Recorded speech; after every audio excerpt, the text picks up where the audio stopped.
American air planners believed Germany's Ruhr dams could be kept safe by flak, searchlights, and distance. They were wrong. On the 16th of May 1943, 19 Avro Lancaster bombers from No. 617 Squadron crossed the Dutch coast at low altitude and aimed at the Möhne and Eder dams. Each Lancaster carried one 9,250 pounds, 4,200 kilogram, upkeep bouncing bomb designed by Barnes-Wallis. The attack required release at about 60 feet, 18 meters, altitude and roughly 240 miles per hour, 386 kilometers per hour, with a backspin that skipped across the water toward the dam wall. The unexpected factor was not more firepower, but precise geometry under fire. Spotlights, a triangular sight, and two converging beams to hold height. Within hours, the Möhne Dam was breached and about 1,600 people were killed downstream. The raid forced a rapid German engineering response. The 16th of May 1943, 2,130 hours.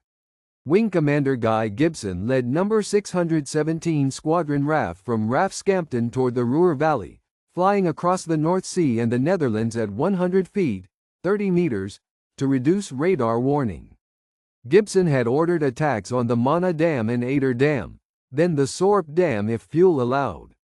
His force consisted of 19 Avro Lancaster B-3 aircraft, divided into 3 waves, each fitted to carry a single upkeep mine. On the opposing side, General der Flakartillerie Wolfgang Pickert's Luftwaffe flak defenses in the Ruhr included 88 mm guns and searchlight batteries around key industrial targets. The dams had torpedo nets and guard posts, and the Möhne approaches were covered by light flak positions. RAF planners expected the dams to withstand conventional 1,000-pound bombs and predicted heavy losses from flak at low altitude. But upkeep's skipping profile and a timed depth charge fuse created different conditions. The bomb detonated against the dam wall underwater. Intelligence from aerial photographs indicated net gaps and approach lines, but it didn't account for local haze and smoke over the valley.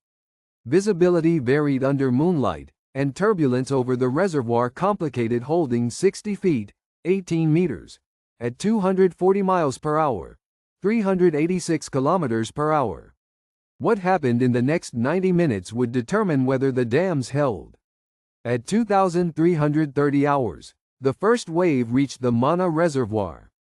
No. 617 Squadron aircraft under Wing Commander Guy Gibson began runs at 60 feet, 18 meters. Each crew relied on Aldis lamps to set height and a simple bomb sight to hold range. Flight Lieutenant John Hopgood's Lancaster was hit by flak during its attack run. The aircraft crashed after release. German flak crews firing 20 mm guns tracked the low silhouettes as tracers crossed the water. By 0000 hours, multiple upkeep bombs had struck the dam's face, but the wall still stood. At 0015 hours, Gibson radioed corrections on approach headings while circling to draw fire. German searchlight controllers reported aircraft at mast height, but they didn't know the bomb was designed to run underwater. Wind and spray reduced visibility to under 1,000 meters. At 0049 hours, an upkeep detonation breached the Möhne Dam, and the flood wave moved down the valley. But at 0010 hours, surviving crews turned toward the Eder with fuel margins shrinking. At 00128 hours on the 17th of May 1943, Wing Commander Guy Gibson's Lancaster reached the Eder Sea and saw the Eder Dam unlit, with no searchlights and no visible flak. Navigator Flight Lieutenant John Robert Johnny Johnson logged a blacked-out shoreline in a steep valley restricting a straight 240 miles per hour approach. By 0132, Gibson realized the target lacked the Möhne's heavy defenses but demanded tighter flying. The planned 60 feet release line was blocked by rising ground. Expected single-pass geometry became a curved run. Gibson radioed squadron leader Henry Maudslay, 2 practice circuits, then attack. At 0145, Flight Lieutenant David Shannon's Lancaster flew the first measured run, using the twin Aldis lamps to set 60 feet and the triangular sight for range. His upkeep struck short, detonating at the said depth. At 0152, squadron leader Les Knight released. The shock pattern widened, and observers reported masonry fragments. Upkeep was a 60-inch diameter cylindrical mine, mass 9,250 pounds, spun to about 500 revolutions per minute backward by a Vickers electric motor. Dropped at roughly 240 miles per hour in 60 feet, it skipped, then sank to about 30 feet before the hydrostatic pistol fired the charge. At Eder, the failure mode was not fuse malfunction but delivery geometry. The reservoir sat in a narrow valley, banking to align increased height error beyond the Aldous lamp baseline. A 10 feet height deviation changed impact point by tens of yards, reducing wall coupling compared with a square on hit. RAF Form 540 for number 617 squadron records repeated, curving approaches, at Eder and notes, no flak encountered. The Operational Research Section post-raid summary calculated that only one mine detonated close enough to produce a breach. The file quotes Gibson. Eder required several attempts to obtain correct line and height. The tactical effect was immediate persistence rather than suppression. With no flak to silence, Gibson ordered continuous circuits to refine the attack path. Between 0145 and 0210, 5 aircraft made a combined 10 attack runs. 2 upkeep mines detonated at suboptimal distances, producing visible spray columns but no structural collapse. At 0212 hours, Wing Commander Guy Gibson directed Flight Lieutenant Edward Mick Martin to mark the best line by flying a steady reference circuit at approximately 240 miles per hour, while others queued. This replaced the original plan of single-run attacks in sequence. The change consumed fuel. Crews reported remaining endurance falling below 60 minutes for the return across the Netherlands. By 0228, squadron leader Les Knight made another release. At 0239, the Eder Dam failed, sending a flood wave down the Eder Valley. Number 617 Squadron lost 8 of 19 Lancasters overall, with 53 aircrew killed and 3 captured. Post-war Air Ministry analysis credited the Eder breach with cutting hydroelectric output by about 25% in the region for several weeks. The full implications would only be understood when classified files were opened decades later. Documents recovered in 1974 revealed that the Eder attack plan was compromised before the first mine was dropped. In Air Ministry File Air 14 3418, the 617 Squadron Intelligence Officer noted a misplotted turning point over the Eder Sea, copied from pre-war tourist charts rather than the wartime 1 to 100,000 Luftwaffe grid. The error shifted the intended run in line by roughly 8 degrees, forcing aircraft into the valley's lee turbulence. Official narratives stress daring low flying. The paperwork shows a cartographic mistake that made a straight approach mathematically unlikely. Documents recovered in 1943 from the squadron's own medical and engineering logs revealed a quieter constraint. Fatigue and mechanical attrition, not German fire, shaped the final breach. Form 765C repair notes at RAF Scampton list 11 of 19 aircraft with prior hydraulic leaks or undercarriage faults, and the Station Sick Parade book records 6 aircrew treated for severe ear and sinus pain from sustained low-level pressure changes. Post-raid communiques implied near full strength.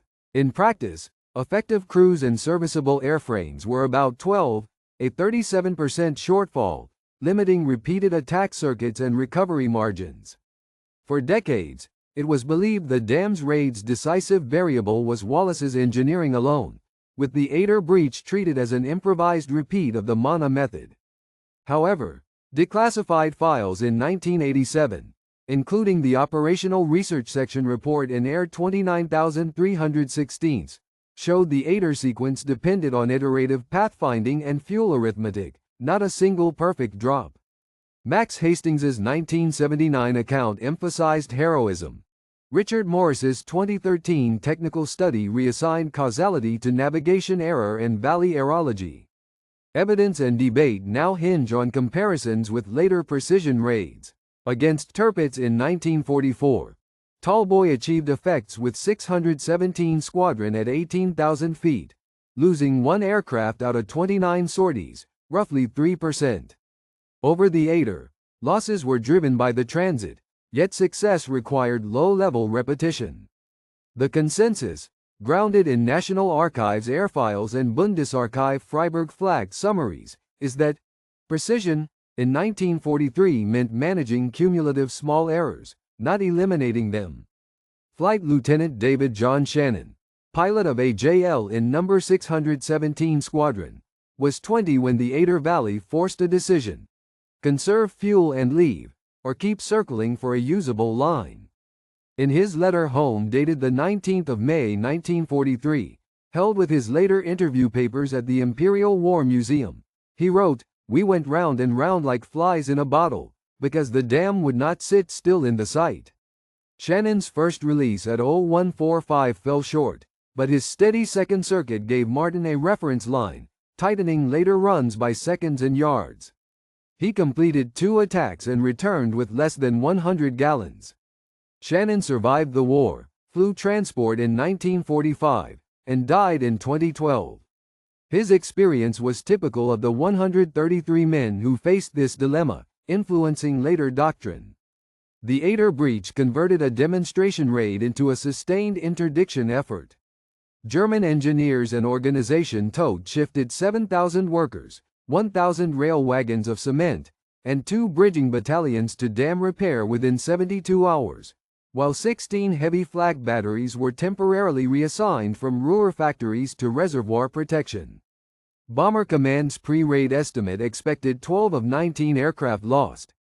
8 were lost, 33% fewer than projected, yet the 53 killed represented 40% of the 133-man force, concentrating casualties in trained crews. Across 1943-44, the raid accelerated Allied precision doctrine. By September 1943, the air staff formalized low-level target rehearsal and standardized height marking lamps across selected squadrons. Operations planned for 1944 spring against key infrastructure occurred in late 1943, a difference of about 5 months, as 617's methods were reused for canal and viaduct attacks. German water management planning also shifted. By January 1944, dispersal of hydronodes and rapid crack grouting teams became standard in the Ruhr.